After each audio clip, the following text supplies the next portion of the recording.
going to call this meeting to order. It is 10:02 a.m. This meeting is being recorded by the Greenfield Unhoused Community Ad Hoc Committee. If any other persons present are doing the same, you must notify the chairperson at this time. We'll do a roll call of members here, plus we can have our guests introduce themselves. Sorry, almost.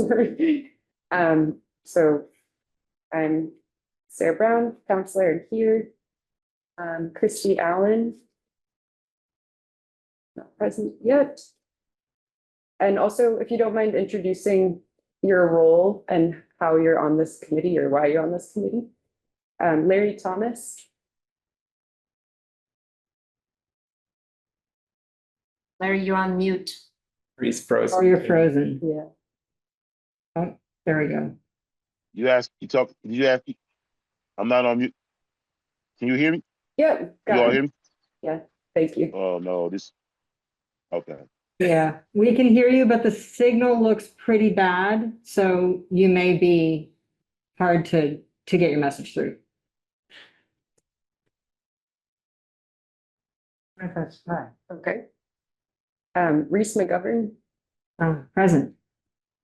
I use he, him, the pronouns, and I was appointed to the committee by the city council president. Yes. Robin Green. Hi, I'm Robin. I'm an EMT. I work for the local ambulance company. Sarah invited me. Happy to be here. Pamela Goodwin. Hi, I'm Pamela Goodwin. The mayor appointed me to the ad hoc committee for the unhoused. Happy to be here. Zoe Smith, Greenfield Police. Thanks. And then our guests. I'm Pamela McBride. I'm with the Greenfield Public Library. And Patty Yellen with the Human Rights Commission. And thank you so much for being here as well. It's a surprise and it's a pleasant surprise. You could totally introduce yourselves as well, but I guess there's not that much space around the mics. But if you don't mind also introducing yourselves. Chief Todd Dodge, you can't see me on the screen. Greenfield Police. Chris Green, Deputy Chief, Greenfield Police. Jason Haskins, Lieutenant, Greenfield Police. Hi, Lydia Sergeant, right there, please. Thanks for being here. All right. Well, first we'll get started with approving the minutes from May 8th, 2025. Is there a motion? Motion to approve. Second. All in favor? Hi. Great. Thank you. Okay. And then next we have some discussion items just on the access to resources. So we start off with the cooling center. If anyone has any anything they wanted to share, maybe in particular, and if your experience of seeing what happened at the library this In the last few days. Yeah. It's been busy. We've been, luckily the heat wave happened on Monday, Tuesday and Wednesday. So we were open till 8 o'clock. So people had access. We did, and of course we have, our water filling stations available. We did see more people coming just to get cool.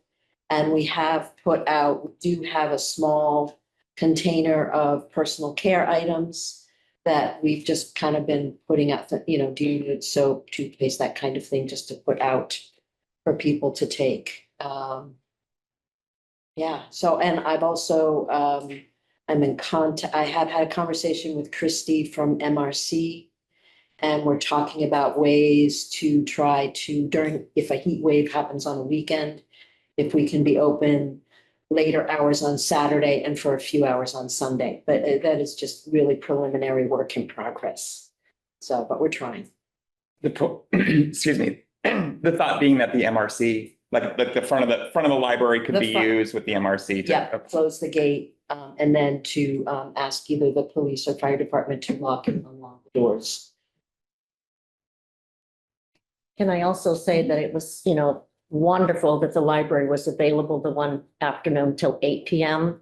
because every other place, and I got a flyer from Pamela McBride. It was, everybody left at 4. It was still like 99 and terrible at 4 p.m. So I'm really hoping that we can figure out who else could be open after, for another heat wave. Right now, it's like going to be a high of 70, but we know this is going to be fluctuating. And I also wanted to ask, and I don't know who's in charge of checking in with Salvation Army, that's pending.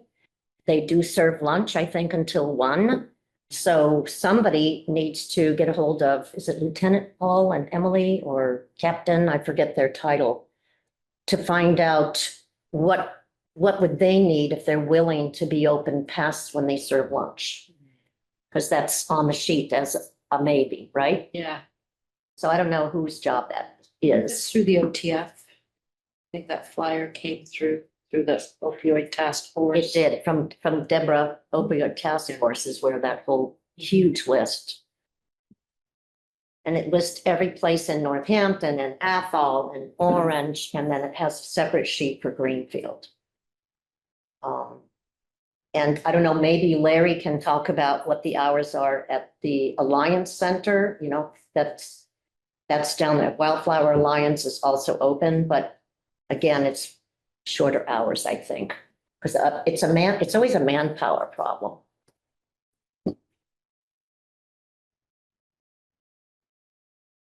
Well, we open Monday, Wednesday, and Friday. Did you all hear me?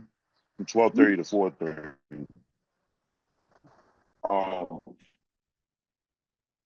What I did is I went out with my bicycle, and I passed out Larry- water Monday, Larry, Tuesday, and not Wednesday, but Monday and Tuesday. Larry, would you mind turning off your should've- video? It's a hard time hearing you. Came. We did hear you say that you passed out water on Monday and Tuesday. But it does look like you're frozen now. So try it again, Larry. So can you hear me now? That's a little better, yeah. All right, I passed. Oh, so I passed out water. I probably gave out 80 bottles of water Monday, and I forgot how many Tuesday. I was out all day. Folks were very aware of all the warming centers, but a lot of people here in Greenfield, they prefer to be outside. That's what I found. A lot of folks are just hanging out outside. There was folks going to the library. I heard the librarians talk about it, but there was a lot of folks just hanging around on Main Street. Thank you. Cool. That's it. That's it. Thank you. Any other thoughts or follow-up on cooling centers, if you wanted to reach out to the Salvation Army or? I'm fine. I could try them on Friday morning. I don't know if they're there early in the morning, but I'm leaving town for the weekend. But yeah, why don't you put me on that and I'll try to find somebody else if. I don't have the flyer in front of me, so I don't know if they're open even on Saturday. Yeah. I will say that most of the churches are either air conditioned or brick and warmer, cooler for them when they go and eat and they're eating. And I was with Larry twice on the really hot day and it was brutal outside. Yeah. I also am not sure how word spreads among the unhoused that this building is open till 5 because it's nice and cool in here. And then by 5, they have to leave. So, you have any idea whether they're just pretty much aware of where to go if they do need to come off? I mean, I talked to many people in the past few days and made sure that they're aware of the warming centers. And I would say they all were aware, in the very least, or excuse me, the cooling centers. I mean, all of Greenfield is a warming center, yeah. I will say, like, even those that weren't aware of the cooling centers know that the library was open, and so I reiterated, like, they've got bottle and water or like the fountains and it says, and they're like, yeah, no, we know. So I think the flyers are out at the at the main hubs of the library, at the town hall, things like that, and people are aware and yeah, I don't think it was like a messaging issue. I have a question, I think mostly for Pamela, because I'm curious, you know, you're saying it's not a messaging issue, and I'm curious if, Pamela, you have a sense of what other barriers might be for people who maybe aren't coming to the library, if you have an idea of that, or people who come and don't feel comfortable staying.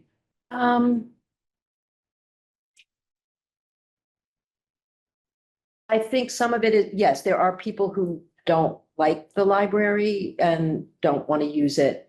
We do see, we have kind of two groups. We have people who will come to spend the day. They can, you know, sit, they can relax, they can read the paper, use the computer, they can take a nap. So, you know, we have that group of people, especially among the unhoused who come in. And then we have others who, they'll just come in, they'll come in to use the facilities and to come in for 20 minutes.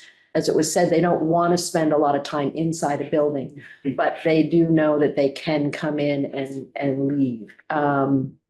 So I don't know how we can change our messaging. And it's also, you know, you come in and, you know, unless you want something, we pretty much ignore you because it's your library. So it's your space. So we're just there to offer, you know, help and guidance, so to speak. So, and I think, you know, even this morning, you know, there were 10 or 15 people waiting to come in before we opened. So people, I think people in the area know that we're here and they know that we're available, and it's hard to gauge why some people don't feel comfortable. There are many reasons, you know, they don't want to be around people of, you know, authority. There are some people that, you know, as wonderful as it is when Officer Smith comes in, there are people that are just like, nope, don't want, you know, they just feel uncomfortable. So Thank is you. that answering your question? Yeah, and I guess that's a broader question too, maybe. So we might feel comfortable speaking to this, especially, I don't remember who just mentioned it, but this building, panel, I think it was you. This building being open, I guess I'm curious if we have a sense of what other barriers could be for people who may know that there's a space available but not feel comfortable coming in. Yeah, I don't know. I don't think this is a question really I can answer on their behalf. You know, hopefully maybe the survey might reveal some of that. Robin, do you know if we had like a lot of heat emergencies with patients or things in the past couple days? Yeah. We did. Okay. Yeah, I mean, dehydration was a big one, but I don't think we had any full-blown heat stroke. But we had Yeah. a lot of like syncopal episodes and. Yeah. I guess what I was trying to draw a distinction, like, you know, we want to make sure we break down barriers and it's available, but also like, we don't need to drag people to the library if they don't want to go to the library, you know? But if there are people who could really benefit from this and they would otherwise, then yeah, that's. I will say, and I think this is an important distinction, we actually didn't have any true heat stroke emergencies. You know, we didn't have any, like, you know, sometimes you have someone who has a sunburn so bad that they basically need to go to a burn unit. We didn't have anything like that. What we had was a lot of dehydration. So I think having a cooling center is incredible because it saves water in reducing your sweat output. But having water filling stations is, I think, the big one, right? I think our friend who we picked up the other day was okay because of how available water was. Yeah. You know what I mean? Yeah. So I think that's a big one. Thanks, that's a really good. Anthony. Oh, thank you. Yeah, I don't know if you raised my hands or not, but can you all hear me? Water is a really, really big thing for the unhoused folks. We have a lot of folks who do not want to go inside. For the people who have really complex issues. I can't speak from like the officer said, like Officer Zoe said. I can't speak from, but I built a lot of relationships in our community, and there's a number of reasons why folks don't want to go inside, please. But it would really benefit our community if there was water stations. I mean, because I was passing out bottles of water. So I got a bunch of water. I was passing it out on my bike. But if there were stations on the street where people didn't have to go walk to the library or walk to this town hall, if they were like right at the corner of Chapman Street, or maybe at the corner of one of these streets, it would definitely be beneficial to the unhoused folks. I'm gonna pass with that. Thank you. Thanks, Mary. Also, Larry, is there an outdoor water refilling station at Mesa Verde that's not Mesa Verde anymore? I can tell you, I can send you a text as soon as I leave, after this meeting. I'm not sure if that's still open right now. I'm not 100% sure. So I'll send you all a text as soon as I leave. Thank you. I know on the outside of the Portland Loop, like on the outside of it, there is a water faucet that is available. Again, you know, it's a hike and it's kind of in the middle of a parking lot too. So certainly on a hot day to walk over there, but yeah, no, I like the idea. Could we look into, let's say, the corner of Chapman Street, big coolers with ice that have bottles there? Because I've seen Larry trying to distribute, and he's also very hot and runs out and has to go back and get it and then go around and find people. So I just wondered whether we could entertain the idea of ice chests. Would you like We can do that at the Do you substation. want to come up too, if you don't mind? I'm like, thank you. I don't know if you guys have noticed, but the substation is really close to being completed, and that's the stuff we're kind of hoping to do there, stuff like that. So, Can you, Um, sorry, can you say more about that, just so in case anybody in the room doesn't? yeah. So the substation, which is very close to where she indicated, it's right across from the end of Chapman Street on Main. It's the painting's about finished. As most know, we had a lot of hurdles, but the sign should be going up today. The tech will be going in very soon. The deputy chief is working with IT on that. But what we want to do is things like that. So we were talking about this at another meeting yesterday. If we can maybe start buying some pallets of water and having them there to distribute through the substation. We might be able to put some coolers there like that too. That'd be Water's great. in there. Another thing we just got at the station was a filling station. I'm wondering if we might be able to do something like that at the substation. I was actually just about to ask that, is there plumbing in that building? There that- is, yeah. That could be like a public Yep. space. to I'm fill water. almost, and we'll talk about it. I'll talk about it with central maintenance. I don't know what they'd be able to do on the outside, but a filling station on the outside would be pretty Yeah. cool if we Yeah. could do that. Yeah. That would be I do amazing. know that the facility itself is 1/3 bathroom. So- Because of the lots. Yeah. She had to be Not that handicapped. I need it, but yeah. Yeah. So we might be able to do something like that. We just did that for inside our new report stations so that we didn't keep using water. So it could be something that we might be able to install, even if it's inside. Yeah. And that we would might be an be able to do a ideal station. location. Yeah, and it's right there at Chapman Street, Yeah. like you said. So they don't have to walk over to the park, but if they are over the skate park, they can do it. But we'll work on that part. That's awesome. We'll try to get some water down there. Yeah, That's anyway, so yeah. cool. Awesome. Thanks, guys. And in the winter, hot chocolate. Yes, absolutely. All right. Just have another nozzle I'll bring for, marshmallows. Always gonna make it, so. have another nozzle for hot milk. Big Maria's job. Hot cocoa filling station. Yeah, a little ice. Somebody say hot cocoa? Yeah. In the winter. In the wind. Do you want to move on to storage lockers? I heard from, did you all get the email from Amy and Anna that the CDBG funding went through? So now there's going to be a public hearing next Monday at 5 p.m. about installing storage lockers. I don't think there's been a location that's chosen yet, but we can show up next Monday, 5 p.m. at City Hall because they wanted some like public support. Yeah. 5 p.m. here Yeah. on Monday. Does anyone else have more details on that or anything else to add? So how does the public find out since it's a public hearing? Does it just go up onto the website and we just? Yeah. That you're gonna go door to door. I'm not going door to door. I did that already. Next up was trash. I think we were gonna do some trash research. Did anyone look into anything on trash? Yeah, it's okay. We have many times. Okay, great.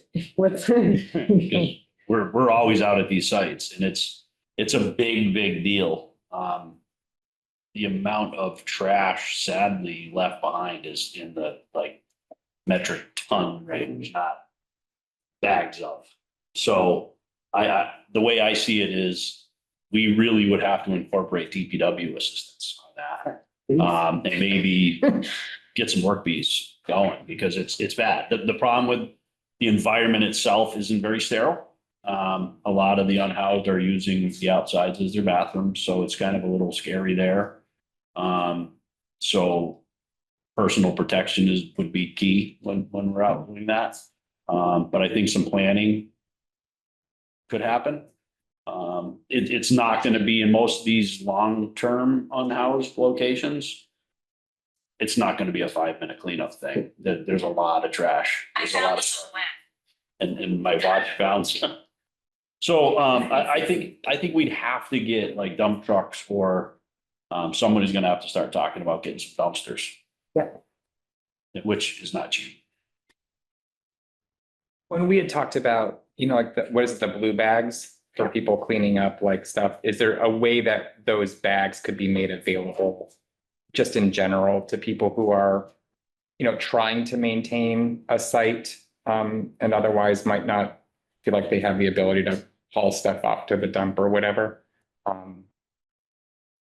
Basically the town assuming that the cost for that disposal and that people were willing to use the bags.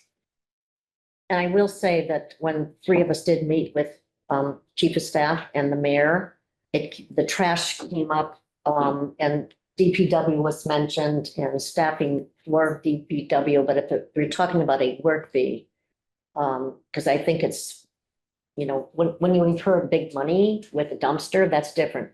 But I know we were talking about getting the blue bags, and I think it's purchased through DPW or, it could be grant money for all we know. Yeah. Because we've talked about it, and I'm looking like if we were to set up a work fee in July and just saw how many volunteers could come as long as they're wearing protective, it's the sharks you have to worry about.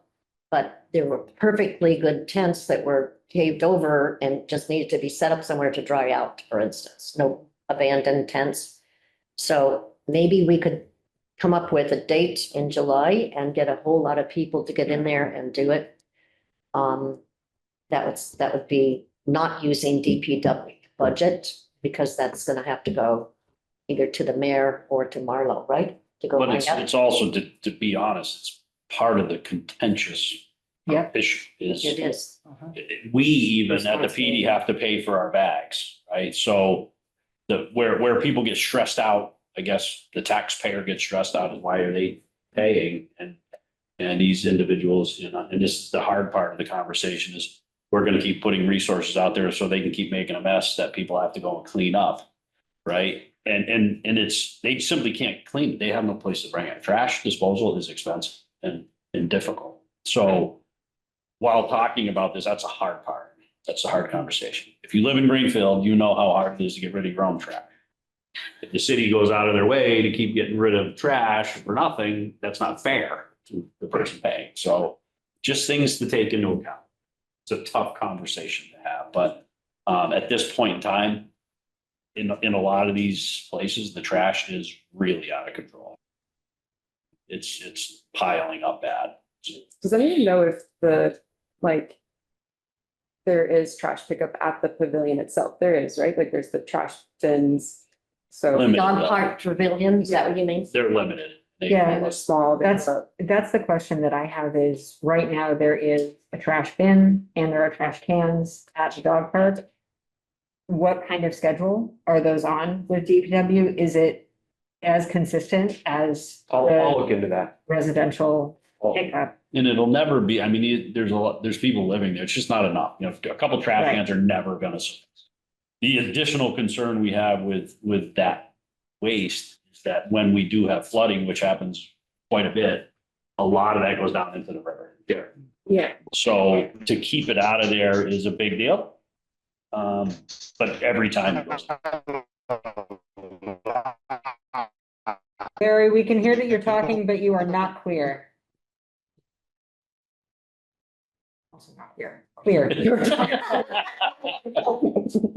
Better spelling. You can also put in the chat too, if the audio is not working. But you're muted right now.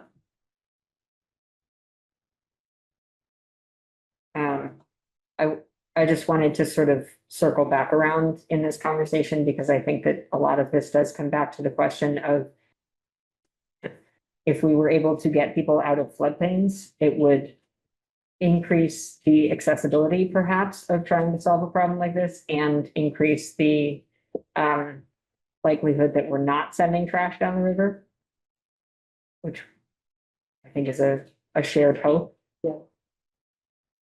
That the reality of that is I'll come in at, that's where they want to be. So if you move them, it's going to be against their will.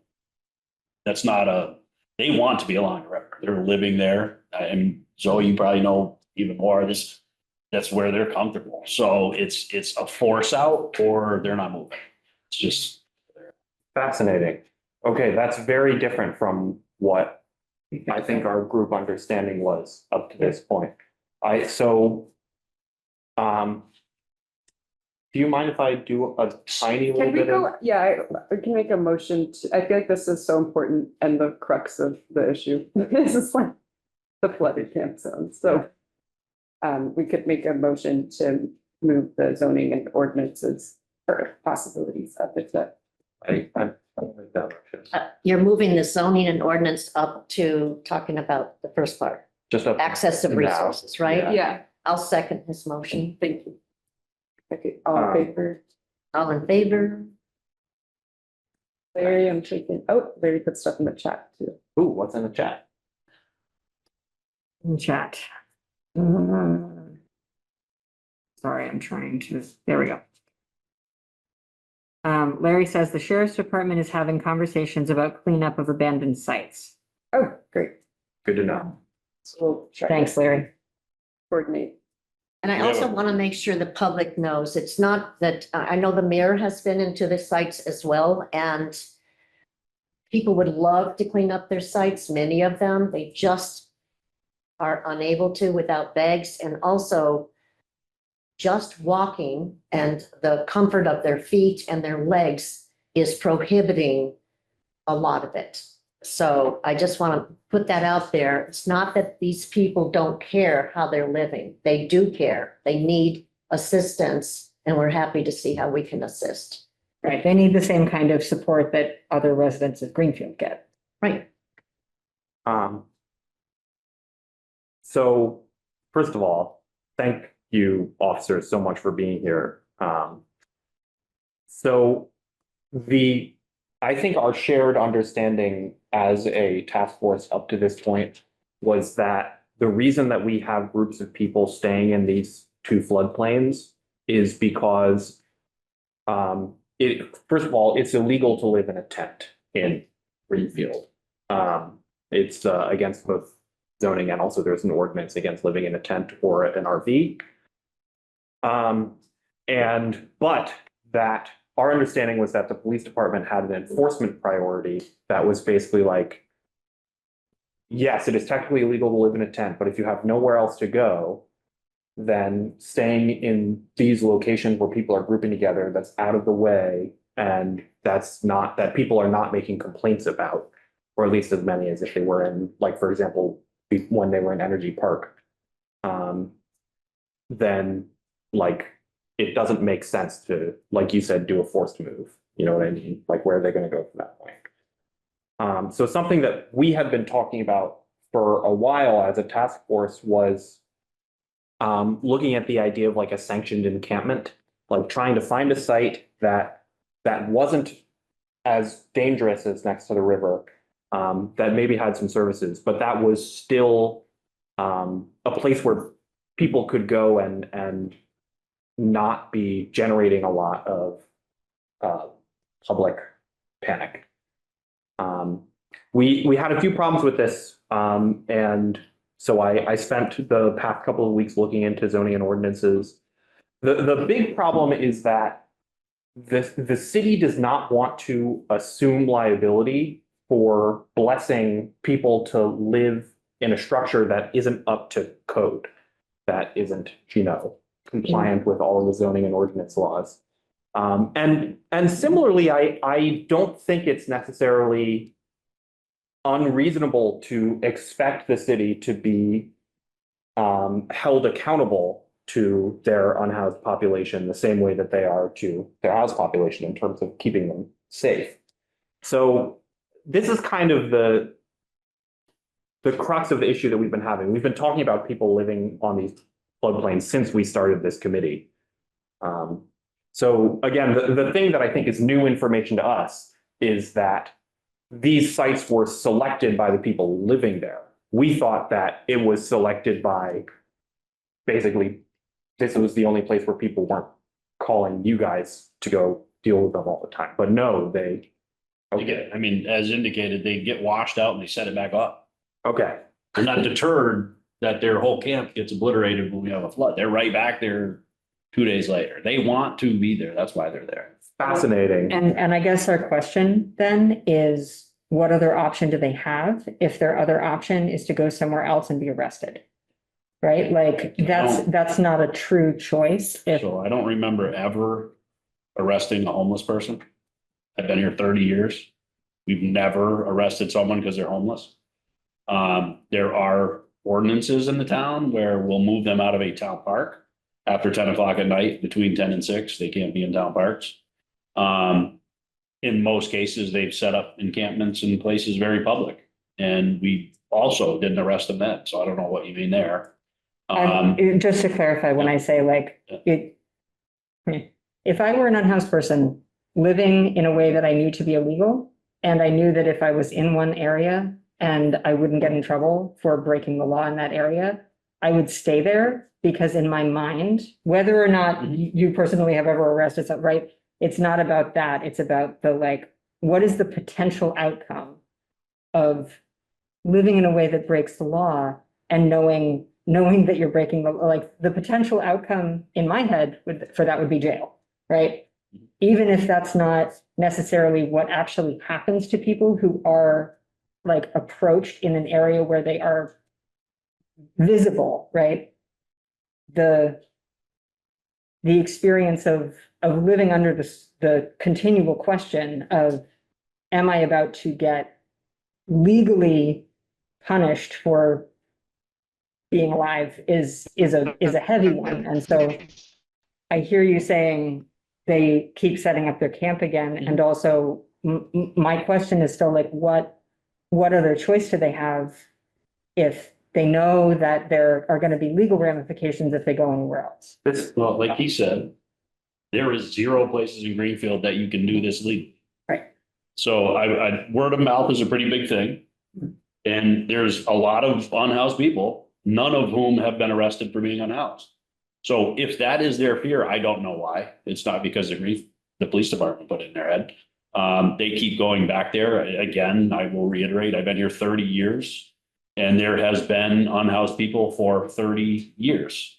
At one point in time, there was a place we called the jungle, and it wasn't us who named it. It was the people who lived in the jungle named it the jungle. And where that was over the tracks. If you're familiar with the old Herms lot, Ryan and Casey's, in between Mill Street and Main Street, there's a large wooded area owned mostly by the railroad. And it was sort of an out of sight, out of mind camp. And there were, I think at times, 100 people living there. They chose to be there. And it wasn't until the actual railroad decided we got to clean it up, and they bulldozed the whole place. I feared that at the time as a person who was walking the beat, and said all of these individuals are going to end up on Main Street.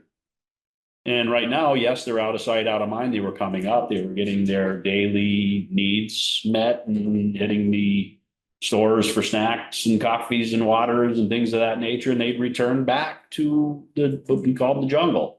To get rid of that, put them on the sidewalks of Main Street.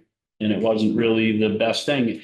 And I had said to many people back in the day that I would walk through the jungle at 2 o'clock in the morning with my 2-year-old daughter and feel more comfortable than walking down Main Street. They just wanted to be there.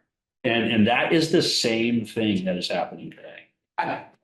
I think you really hit on something there, Chief, which is the railroad was private property, right? And a lot of the places in town, which might otherwise be safer or more convenient, are privately owned, right? So it's up to those landowners, those property owners to say, you know, I can't have anybody in the cemetery. I can't have anybody on railroad property or things like that. So I think that's also kind of contributing to this where, you know, if the city has never arrested a homeless person, but the city-owned property that is available for being homeless, you know, is limited to the undesirable land, then that's. And I don't want to speak for her, but I did caution the mayor that that's not something the city can agree. You can't allocate a spot. Because then you're essentially, you're condoning homelessness. You can't do that. And the liabilities that come with that are huge. And even in that conversation, and we've talked about this again for decades, if you did find a spot like that, one particular location, they're going to spread back out to where they want to go. You can't assume you're going to put every single unhoused person in what you feel is a more safe, convenient location and think they're going to stay. The vast majority of these unhoused are choosing to be unhoused, not all. The majority are choosing, and we know them very well. We know them very well. They're choosing to be there. And the reason why they're choosing to be there is because they didn't want to live under other people's rules. They've lived in community public homes. They've lived in group homes. They've lived in their own apartments, their own houses. They left that life. They didn't like it because people told them what to do. And they're just not good at following that. And I'm not saying they're rule breakers. I'm just saying they live a more wild lifestyle. They don't want to live as you see as a conventional way of living. And again, they're choosing this. They're out there in the middle of winter. I don't know how I could never survive it. But I think the majority of who you're seeing, we deal with them regularly. We bring them supplies all the time.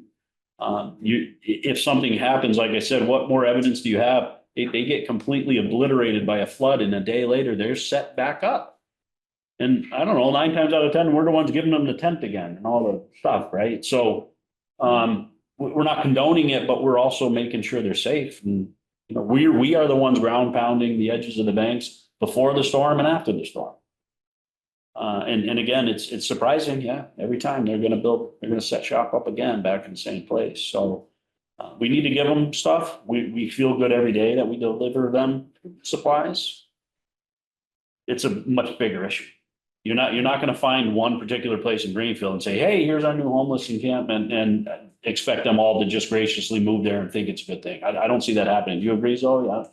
Yeah, I mean, I think like there's, you know, nobody would call the Winslow building a homeless encampment, right? Because it's like a legal place to live, right? And so I think the not so much condoning illegal camping, but if there was a place where it was legal and rules, you know, and so that runs up against, you know, your concern about following rules and living under somebody else's rules. But if there was, just like the Winslow, it's legal to live in an apartment. If there was a place where it was legal to live in a tent, pay a lease, abide by the rules, you have a board, you know, whatever it is.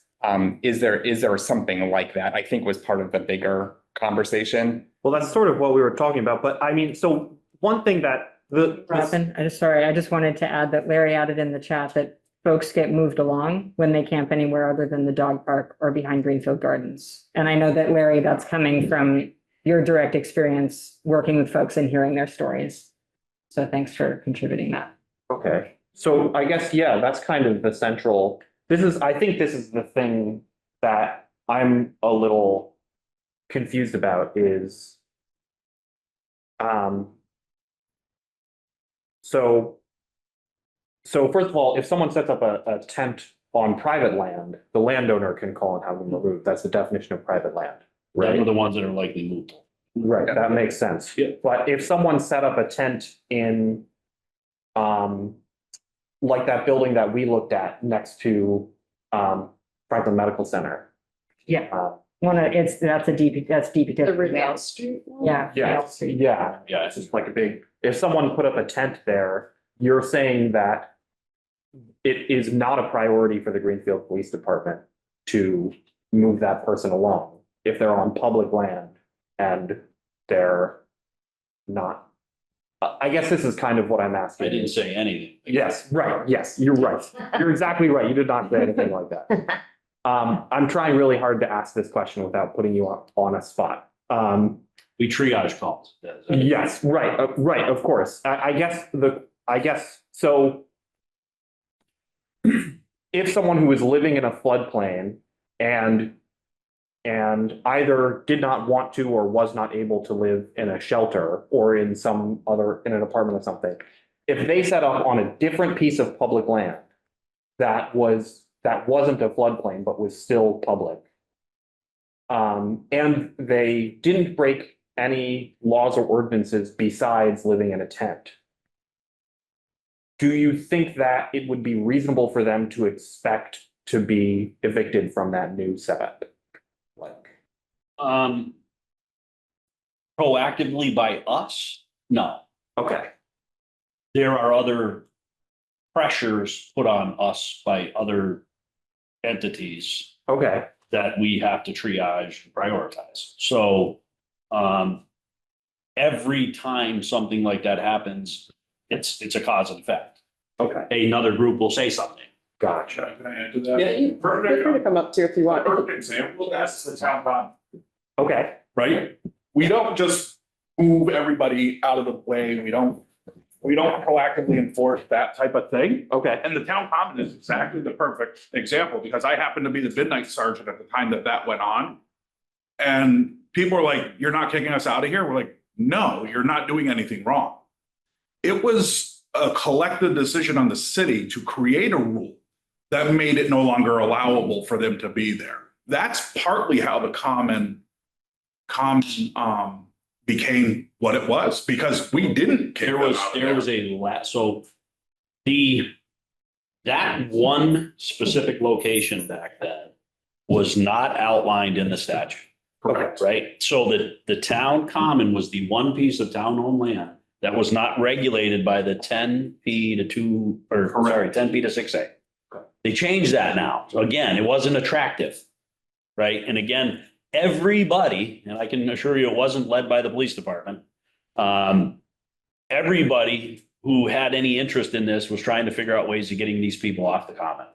Why? Because it's in your face. They didn't want it. So I think the end result came up, oh, well, we got to plant new grass.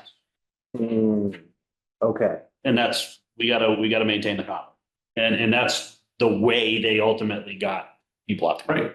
We move people from private property and closed public lands. That's where we move people from. That's all we've ever done. Like he said, he's been here longer than me, 30 years. I've been here for almost 20. But just if I may throw out an observation, have any of you guys asked any of the unhoused people to come to these meetings? Yes. Yes. yeah, so, well, I mean, Just because I know there's a lot of speculation about what if, Yeah. what if, Yeah. what if. But if they I were appreciate you here, bringing this up. I really appreciate you bringing this up because I got really frustrated a little bit with an email chain that happened recently. I hope this isn't petty of me to say.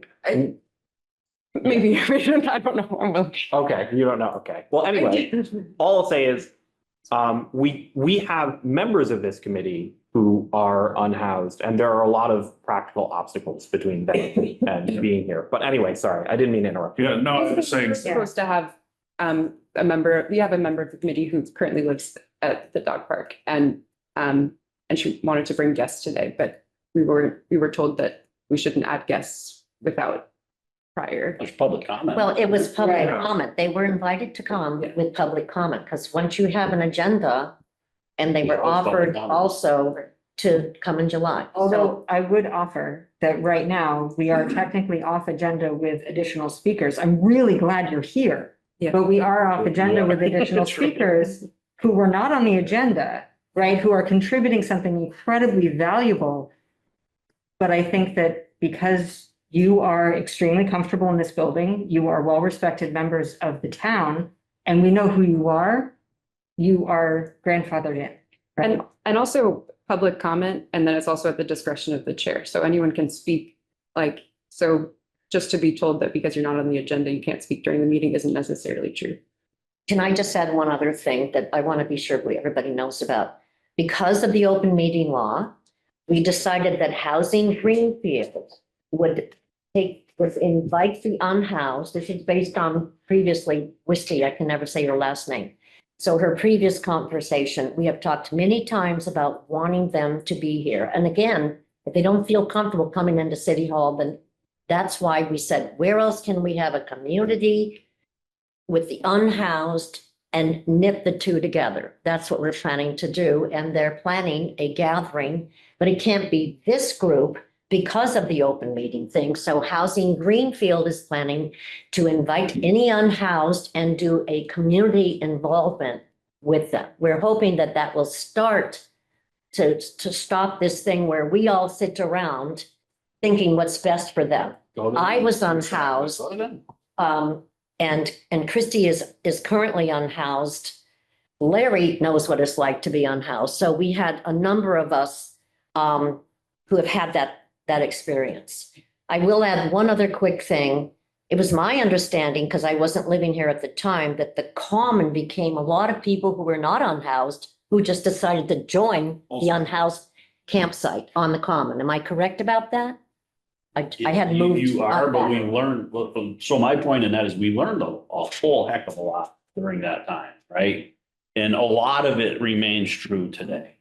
And that, what we learned was, why are you unhoused? Why, how can we fix it? We asked a lot of questions. We were very curious at the time to try to figure out what was going on. There was some defiance there, like, here we are. And it was, you have a whole range. There's no like cookie cutter person that took up residents on the common. It was a whole variety of things, but some who were willing to be very, very brutally honest with us made it aware that they in their last place they were living in, they destroyed it. Like, we're not good at this, right? So they ended up being what we would call maybe hoarders or some things like that, right? And then the landlord would come down on them, and it cost the landlords a lot of money to clean up after they left. And then, of course, how's your reference working out for your next place? Right. So they ended up really slamming a lot of doors on themselves in terms of where they're going to be able to live. And again, that was a sizable amount. Others were simply, we just don't want to live and listen to anybody. We just like it out here. This is free.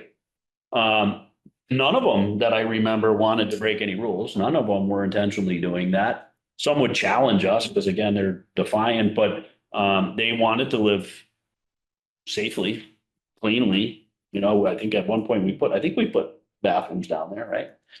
But again, some would still be there today if things weren't changed. It's just where they're going to stay. So it's a big question. It's a really big question, and I don't know that we're ever going to get rid of that lifestyle in its entirety. Some are just choosing to do it. And We want to keep them safe. one of the projects of this committee so far has been to develop a survey that's going to be distributed both digitally and face-to-face, both through the library and possibly through some other spaces in town. Because knowing that there are a lot of barriers to both our unhoused committee member coming to meetings and other voices being present in this room, we want to get as many voices as possible into the conversation who are living the direct experience. And I am really curious and really hopeful that we will get some good information from folks about answers to some of the questions that you were raising. I have just a practical question. This Housing Greenfield, but when is this meeting going to happen? I don't know, Susan Morgafnik sets up the meetings, and it came as part of a discussion, mostly from this group, because we can't. I know that we can't, what you can't do. So, I mean, I have her phone number. We don't have a date of blending the community in, but I will say that when Wisty came, each and every person in the city of Greenfield can have a private conversation or a public conversation and ask them their story. It's really critical to get a story. And it's also really critical to know, that they like their privacy. It's why they're out in the woods. It's like why they go back. So you have to honor the fact that they like to be in a private area as well. As far as when Housing Greenfield, who spent years working on the unhoused, with Mary McClintock and all of the notes that we have. Sorry, I have to take this call. Thanks, Ken. But I can be the one to reach out Yeah, thank you. to Susan or Gaffney about how fast we can do the community building. We get some chats popped up too. Oh, yeah. Thank you. So, but can I just follow? I mean, first of all, I want to commend the police department for not arresting people for, for this infraction. Doesn't help anything. It doesn't. And it seems like over the years, you know what people want. We know what people want. I mean, we don't need another, people can do all the surveys and write papers they want. But it seems like, we know that we need to come up with sanitary solutions. And, I don't know how you say, oh, I'm living on the floodplain. Could you move up a little bit so you don't get flooded out? But that's just my quirk. But I think we already know what they, and I hate to, make them they, but what they want. And so I think our mandate is to supply sanitation.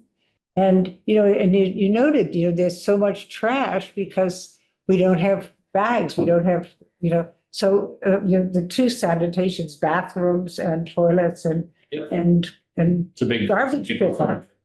Yeah. Yeah, The thing we tried from the police department's perspective, like the main thing I try to let everybody realize is we're fighting this from two sides. It's not just a single dimensional thing. So for every individual living that way, we get complained about it from another individual. And we really have to balance where we're criticized. It's you're damned if you do and you're damned if you don't, right? So we're either trying to. I know that's a new position for you. But it's all of us, but we face those criticisms every day. And the fact of the matter is we have a large, really compassionate group of officers working for the police department that are pulled hard in two different directions.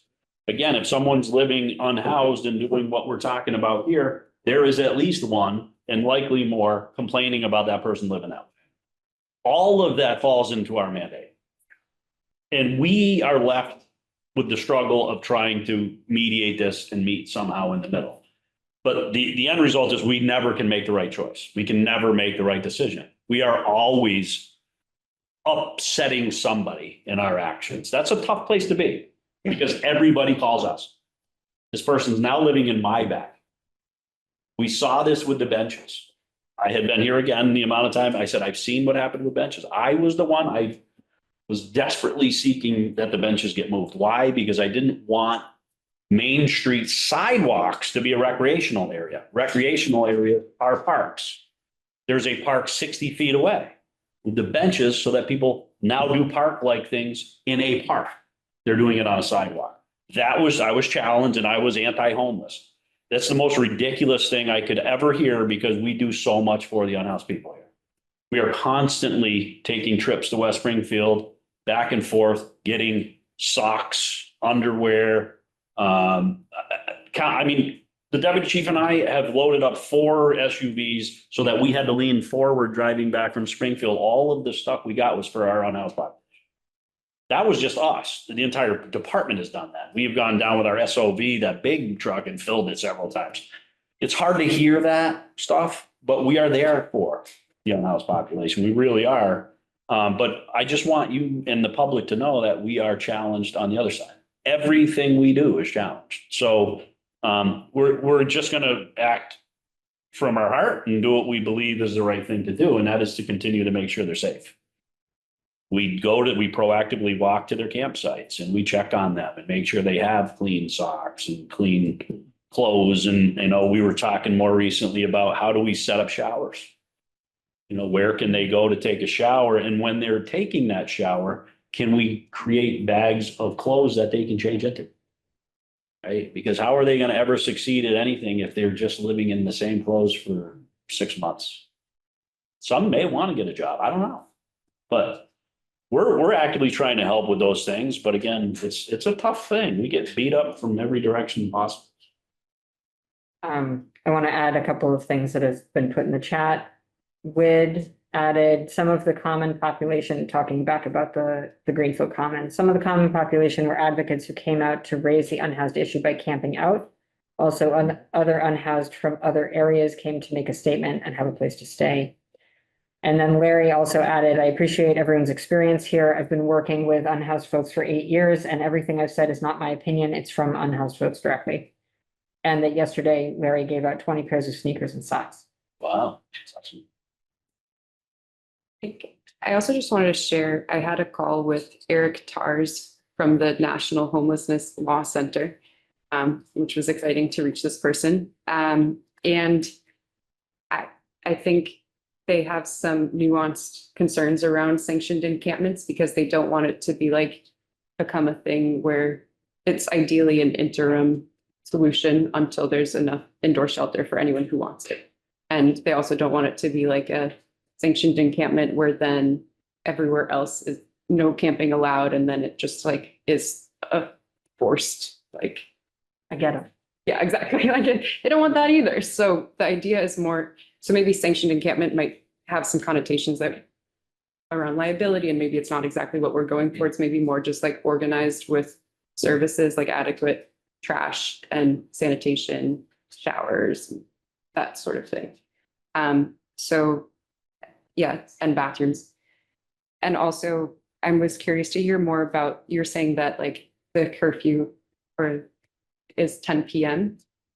But you were saying that for parks, but not for, because the ordinance says like public land in general, but you're saying, and it says like it's subject to arrest without a warrant, which hasn't happened, but like and also the encampment like eviction timeline, because Eric Tars was also saying that ideally 90 days should be what people are given, which is, of course, you can't really give that if someone's like camping at like on a school property, or like there's situations where that doesn't make sense. And if it's on private property, but I was just curious if like there was a policy around if someone is camping in an inappropriate spot, then.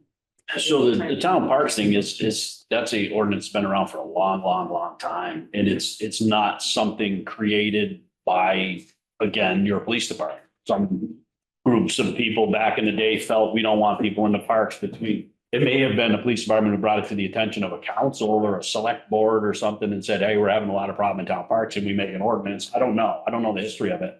But our officers at night, their job, and they're very good about it, is to check places. They do premise checks like we've never done before. They're checking everywhere. They come across people in the local parks and in many cases have found people who are in need of something. So I'm glad they're there checking. At the same time, simultaneously, they're saying, but also have to leave. You got to get out of the park.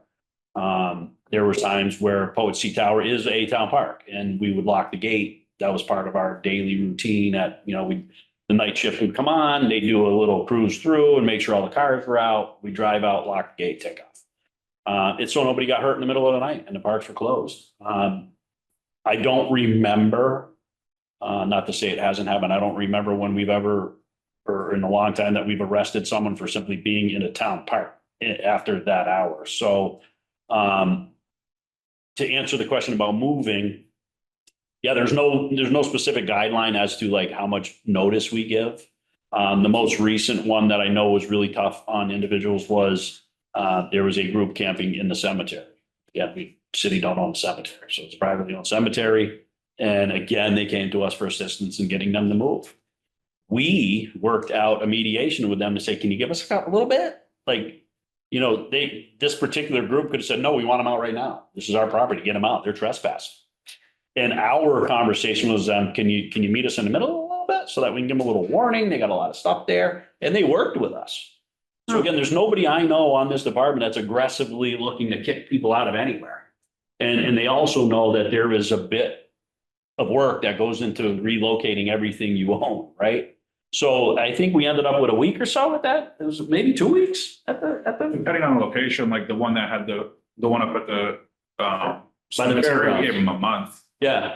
And We worked with the people who had the property and they didn't want them there. came with an agreement. They had like stoves running and smoke and there was all kinds of stuff, which was concerning them. It's a liability for the private property owners. We get it. But again, even in those cases, we worked sort of as middle people to mediate it and say, hey, these people have all their stuff. can you give us a minute? And they worked with us. So none of us are eager to just be bullies and go in and kick people out of places. We get nothing from that. It really doesn't benefit us at all. I know that our officers have physically helped carry stuff for some of these people because it's not easy to move all your stuff. They've got them to the hospital. They've got them to resources they need. And I think actually in this case, probably are people that weren't choosing to be homeless. They actually would love to have a place. They just didn't. So, but again, we're trying to work at all angles, but to answer your question, I'll ask you, you're the police officer and you swore to a particular job and a private property owner is telling you, I don't want them on my property. What do you do? Because technically they're right. Yeah. And they have the right to kick them off. They have the right to press charges. They have the right to get them arrested and they have the right to do all this stuff. What your police department doing is fighting against that and hoping to come up with some middle ground. And we haven't charged one person. Just worked out that transition for them. But at the end of the day, do we have to make sure they move? Yeah. We can't allow them to stay. They own the property. So. Okay, well, should we stick to go back into this agenda or how, I don't know we're in it technically, but like what do folks feel like is a priority? I think we should definitely talk about this survey. I don't know if we also want to talk about the equitable approaches to public safety while we have. Survey can be brief. I Okay. think I'd rather talk about funding and where that stuff is coming from. The stuff. Okay, great. So let's. Yeah. So let's, someone make a motion to do. I motion to talk about survey. Secondly. Great. All in favor, everybody? Great. Thinking Larry's nothing. Yes. Staying for it. Larry also added in the chat that he gives out supplies daily like bug spray and sunspray. So I can't talk in sunspray and other things. So last meeting, we talked about the survey flyer. I added a shortened URL so that it's easy to find and remember. Pass that somewhere this way. Yep, and I'm gonna pass these out. Please, everybody, I have some at home still, so everybody take a few and put them up wherever you would like to put them up, anywhere that you think would be a good spot. So take 2 or 3 and pass them on. And the piece that I wanted to bring back to the committee is I have a 1-page paper version of this survey. It can be filled out alone or with somebody helping. It is exactly the same content as what is on the digital survey. I wanted to ask, and this is something that I didn't include in the original survey and didn't think about it until I had this on paper. I wanted to ask if we want to put a contact information, number, email, something on this survey or not. Right now, we don't have one, which means that it is a unidirectional thing where people can give us information and then we can reach back out if they give us their contact information.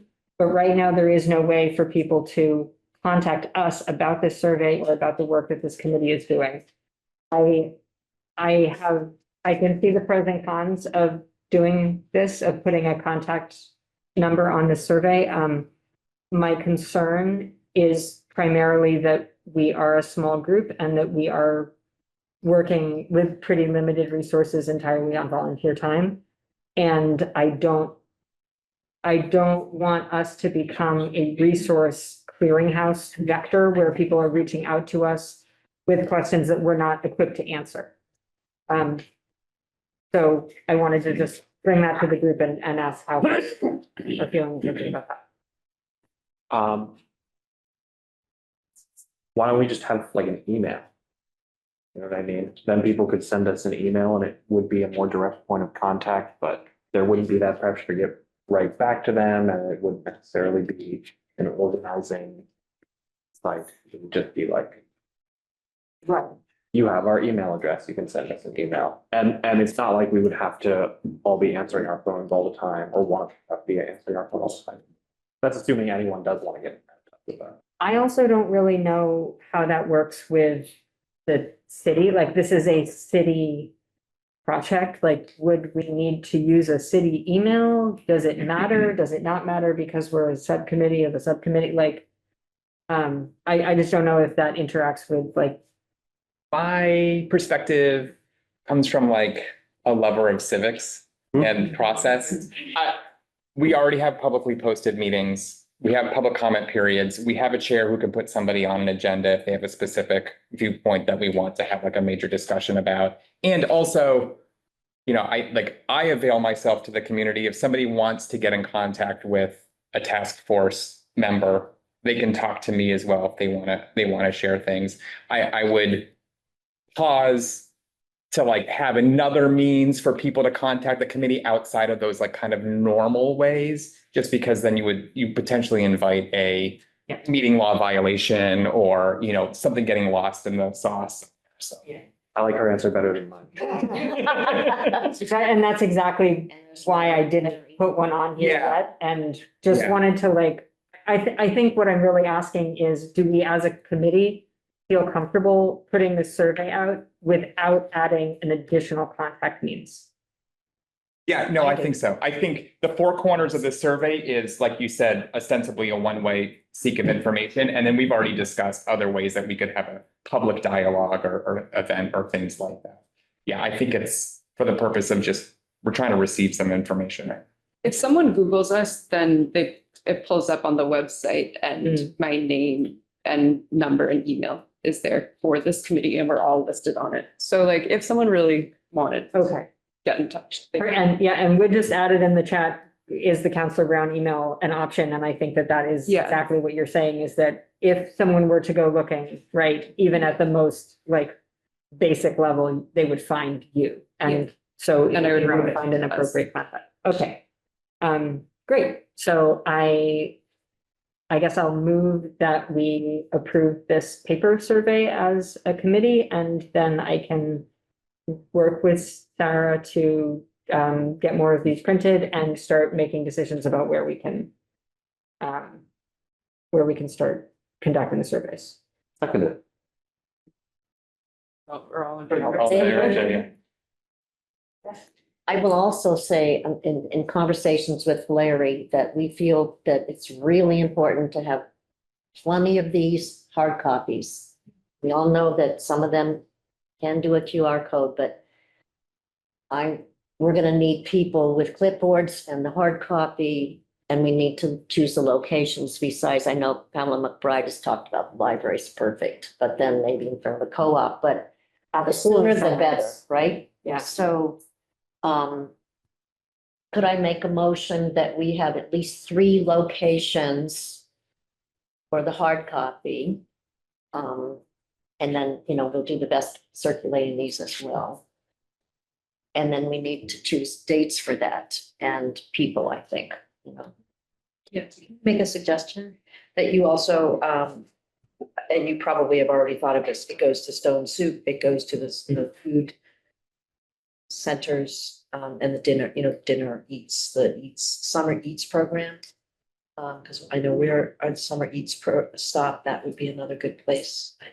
My thoughts. Yeah, community meals at the churches. Yes. Things like that, yeah. and I remember we didn't put a deadline on it.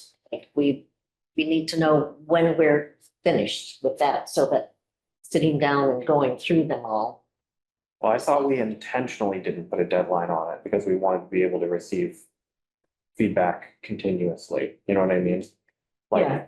There may certainly be a point at which we're like, we can't, there's nobody to look at the data anymore, right? But at this point, since we especially don't have like an end date specifically for when this work stops, I think it makes sense to have this be open and see what kind of responses we get. My guess is that there will be a slow pickup, and then there will be a time when this has like gotten out into the community and we're getting more responses, and then it will drop off because people will have taken the survey. But that's just a guess. Pamela? I'm just making suggestions, but we have found when we do surveys that if you have an end date, even if it's maybe not an official, but if you give people a date then you're more like, then people will be like, oh, I have to fill that out. Instead of saying, I'll do it tomorrow. So we find like, if you give that 3 month, and then at the end of the 3 months, you say, hey, have you filled that out yet? I think sometimes people need that time frame. That's really helpful. Thank you. We Everything we do has an end date. Yeah. especially with the paper surveys, we could sort of say to people like, we're collecting these answers through the summer. Which is both non-specific for us, which is nice, but also clear. The reality is you're not shutting it down. Right. You give an end date. Nothing's changing. It's not just. But if you did it seasonally, If and you then feel you like think you're- about other people, because people change. So, They can still keep putting information in past the end date. So Yeah. it's still valuable. Back to the survey question and this, one of the things you said, Chief, is that there are some people who just really want to be free, live a kind of anarchist life, take care of themselves. And you said there are also people who would like to be housed. Are there in place, community action or various places where people get counseling to get the housing that they want, those who want housing? That's on the survey. Like Well, it's a survey question, but when you're talking with people and someone says, I would like to be housed. Yeah. So you can direct them in the direction of. Yeah, They're pretty well versed on their options, their resources. If Yeah. my experience, so you may have different, but yeah, they know the people out there. Yeah. And part of the survey question is, what are the resources you are aware of? Have you accessed them? If not, why haven't you? Because we all know, right, community action is wonderful, right? There's community health workers at the health center, all these things, but we don't know what those barriers are. And that's why we're asking, because it could be something as simple as hours. It could be culture. It could be all those things. It could be there are limits to the resources they provide that I don't fit, right? Because I am XYZ. At times simply bad assumptions. Yeah. Thanks. Does anybody know a rough date on when the Whale Street is finished? Because you used to have that in your head somewhere, Sarah. Because, that, when that is finished, a whole section or maybe the entire big section has services. And that is the big plus. So if you get housed and you have your services there helping you to stay housed, I can't wait until that happens for those people who do want a place to live, a roof over their head. And, it's coming down the pike, they're making progress, but Is there any talk of right of first refusal on that? Does anybody know? Because what I envision from what I've seen in the past is you're just gonna see a whole boatload of new faces. None of whom have spent any time in Greenfield. Are we giving an edge to those who are unhoused in our community first before taking people elsewhere? That's a really good question, and I don't think that we have. Is anyone in direct contact with the folks who are doing Wall Street? that's Elizabeth CSO, isn't it? Rose. That's CSO. Right, but, so we haven't had. I don't have it. Right. Yeah, I just wanted to Love go it off too. of that. So I had actually mentioned to Officer Smith earlier that I had just checked in on a car that was parked in like a weird space. And I was like, hey, I just wanted to make sure you guys are okay. It was a hot day. This was probably a month ago. And their response to me was, you can't talk to me because it's a sanctuary city and I'm unsheltered. And Greenfield is safe for me and you can't ask me any questions. That was literally their response to me. And I was like, I'm sorry, I just want to make sure if you needed anything, I've never seen you before. It's unusual for a car to be here. Just didn't know if you were broken down or anything like that. So that's sometimes the response. And these people weren't from this community whatsoever. They had found out through the grapevine, not grapevine like our grapevine, but through word of mouth that Greenfield was the place to be if you were unsheltered. So that spins off of the fact that there are a whole bunch of people that have been citizens of Greenfield looking for resources and trying to get everything that we are now. It's becoming that Greenfield is where you should go if you want a place to get all your supplies and a place to stay and all these services, which is great and not so great at the same time because we are stretched really thin in what we're able to do for the people that have been here that we've been trying to support. So just food for thought on that piece. Including CSO in our conversations is one of our next steps, actually. They're on our short list of people to bring in and speak at a meeting. It's a good idea. Yeah. If I can almost guarantee you, if that conversation is not had, CSO is a big, Yeah. very wealthy organization. You are just going to see all new faces in Greenfield. And they're not going to process the ones that are currently unhoused and want to be housed first. They won't do that.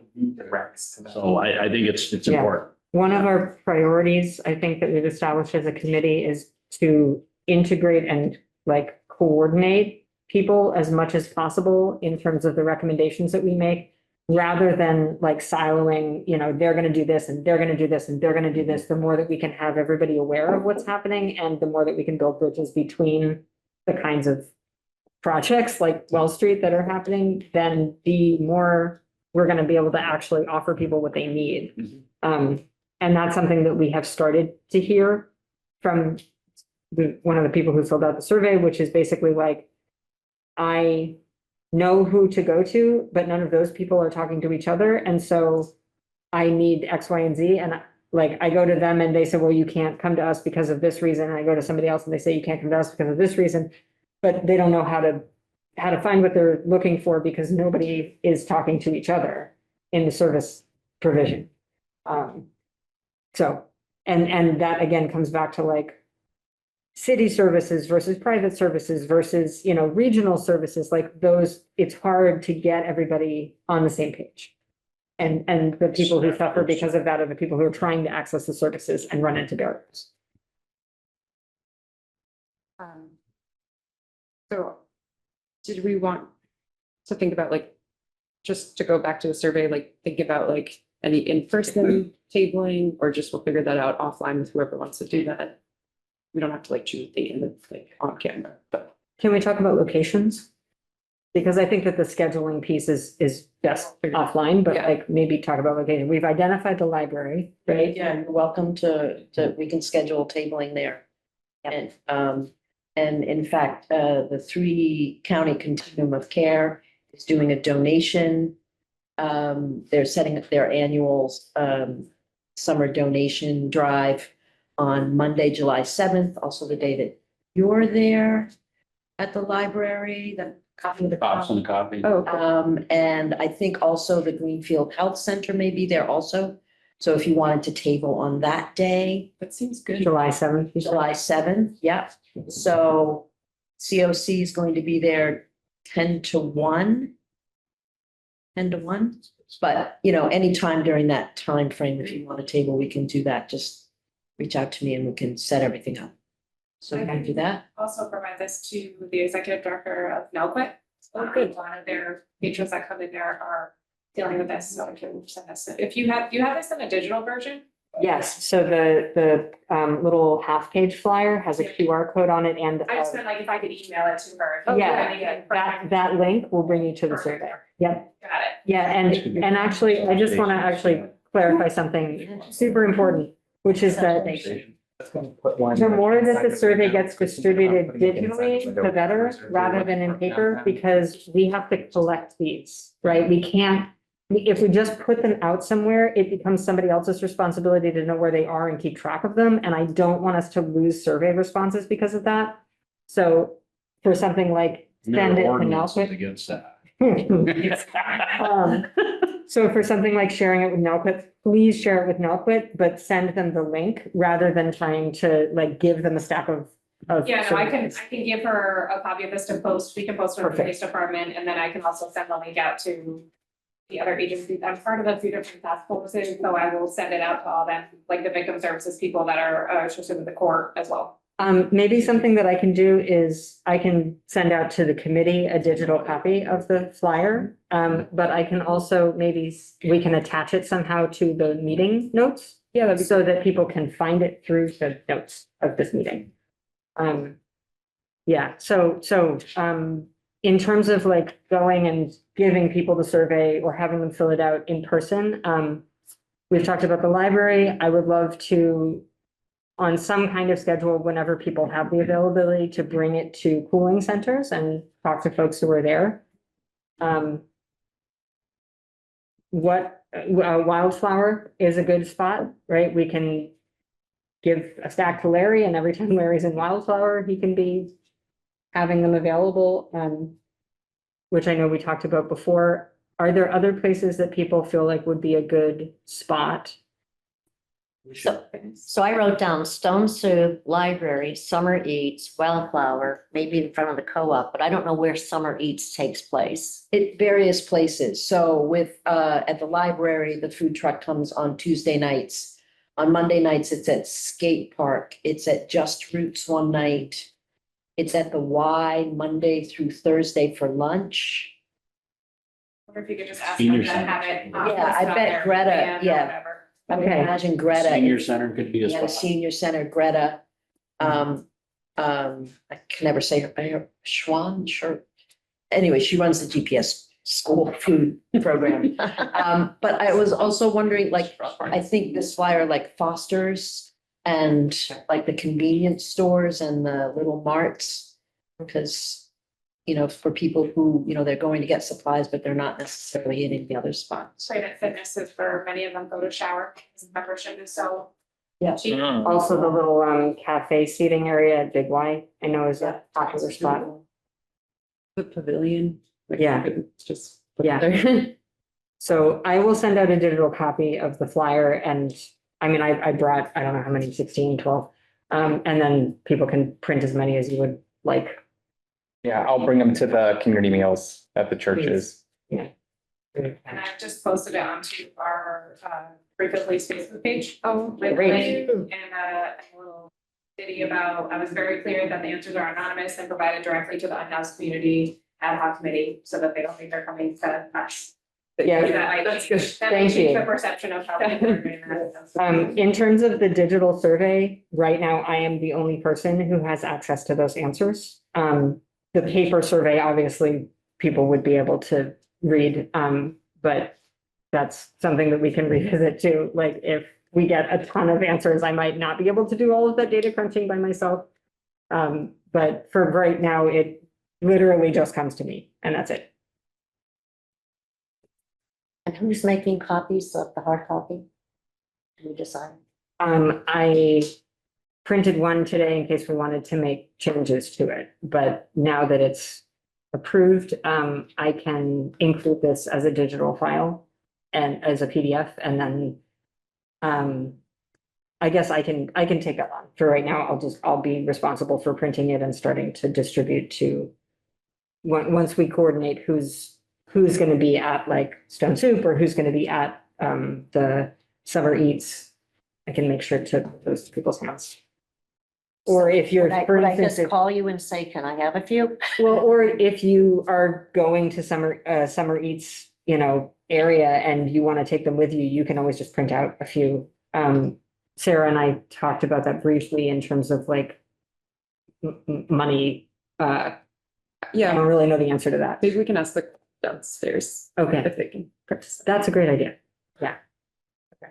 I was just, we were gonna set up just a couple of stations in the library where they can just pick this up, or we will post the flyer, so that you can take the QR code, like in the lounge, in the bathroom. And the library is a much more like sort of contained space, so it might make sense if your staff is willing, right, to have them on a table somewhere, maybe without a person necessarily. Oh, that's what we will do. We will set up Yeah. a little flyer and a station, and it'll be there for people to access. And then like, we And then we'll can just come in and make sure collect. that They get them. collected and put in a folder and then you can come get them. Perfect, which is a little different than the Summer Eats because that's like, it's a mobile truck, right? So somebody's got to be there with a clipboard.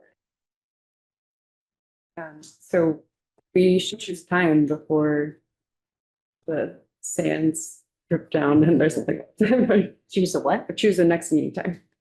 Okay, and then I have one last thought, Okay, yeah, no, or I can do my last thought. yeah, sure. Can I just ask is there somebody who could price the portable showers for camping? You know, like it's a little thing, you stand in it, fill of water, the river or whoever, and then Look up how you much get a it costs. shower. So, and then I will call Amy Clark and find out if there's money for that kind of thing, or if Larry has access to money, or the sheriff's department might have that. Because I really am interested in seeing where else they can shower besides, I think Planet Fuel is what you said? Fitness. Planet Fitness. Oh, sorry, not Planet Fuel. Okay, They're about $50 each. they're about 50? Okay, If you yeah, buy I'd them like on to see, Amazon. I saw one at the dog park thing and, yeah, I'd love to see that a few places. Thank you. A consideration for that is there needs to be a mailing address to send them to. And the one at the dog park is because Christie used my address to buy it. Larry gets stuff sent to his house. Yeah, yeah. I'll work on that. Thank you. Is 2 weeks from now good? July 10th. 10 PM, 10 AM. Oh my God, I'm sorry. I'll be at work, but hopefully I'll be able to come at work. I can do that. Works for me. Thank you. And it was so great having you all here, guys. Yes, thank you for being here. Come anytime. This was a great discussion. Yeah. Super. Oh, and I'm also remembering, I wanted to make a quick announcement is that tomorrow is the mobile health clinic thing. There's gonna be a lot of people at GCC. Like wildfire line. Sheriff is donating 100 whoopie pies. Oh, okay, so right up there. They're early. I just wanted to add, Survey there. we didn't Is do that tomorrow? public comment today. Yeah. Oh, yeah. And I just wanted to make sure if, Anthony, if you had something that you wanted to add, I know that you've added a few things in the chat. But I just wanted to make sure, Anthony, if you had something you wanted to add as public comment, that you have a moment to do so now. The reporters in front of me. I appreciate it. I'm all good. I'm just a fly on the wall. But thank you. Well, thanks for being here. Thank you.